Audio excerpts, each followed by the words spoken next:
been a delightful experience to me. This conference has been very inspirational. And what I like about it is that for a moment in time, when we're collaborating together, you know, my peers at other agencies, we're no longer competitors.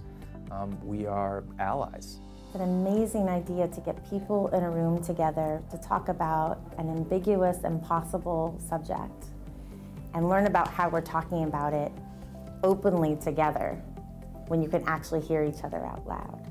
I'm crazy about the moment in which something new is being invented. If you think of molecular biology, if you think of any science that sits at the intersection of two historical domains, this is what's going on right now. It's wonderful to see it happening here at the 4As. Createtech has a theme, and that theme stays consistent, and you know the sort of people you're going to find there. The fact that there's creative technologists here, there's programmers, there's creative directors, there's media folks. We actually ended up with a theme and a thread that ran through almost everything in terms of all of the talks could be connected to one another in some way. And that wasn't sort of planned, it was sort of, I think, reality of these things are all part of a one big whole. I think that's really important, especially for techs and people who are really intimate with technology in the ad space, to have an opportunity to geek out on stuff that is sort of not their day-to-day work. Really refreshing to be able to sit with these people and to discuss these issues and to the issues that we have at Createtech, you know, sort of the topics, and to really work through them. I've known the 4As for a long time and had a lot of respect for the organization and was intrigued with this notion of creative and technology interfacing, because with the work we do at MIT, particularly in the MIT Media Lab, we live that intersection every day. And so it's fantastic to engage with a number of other individuals who would like to see the state of the art in that field. A comment Jeff made as we were looking at the agenda today was that the worlds are blurring. The ability to do anything, nearly, I mean, we just saw a robot who's tucking a little girl into bed. That's getting a little scary.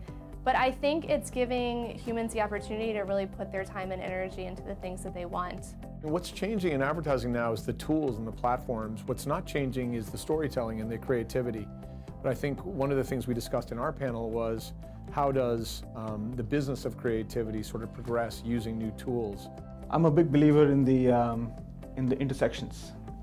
Innovation happens when two seemingly disparate fields or industries are forced to cross-pollinate. For me, the big challenge is just finding the people who can bridge those things, finding people who understand creativity and strategy and those sorts of things that should influence development, and then people who can hands-on get the stuff done, and getting those very talented people in the same room together. Really, every single session was a hit, which was great. Really very respectful, I think, of everyone's time, that every single session seemed very well thought out, planned, and that everybody had something different to offer. So I was pretty thrilled. I'm hopeful that these types of gatherings invite more and more creators into the process, and that the creators are equal participants. Like, these are all the people that sort of like do this stuff or make these decisions. You know, being in a room with these people is very humbling, and you know, it's great to, you know, I look forward to the day when I go to another one of these and all these people know my name, and like, well, I know their names, and like, I love that. I'd almost say what Createtech does as an event almost needs to become a philosophy that permeates throughout the year. The spirit of what goes on here is still happening within the microcosm of people that already know it's the way that things have to be. Now we have to reach out to the people that aren't coming to this and make them realize the message that happens here.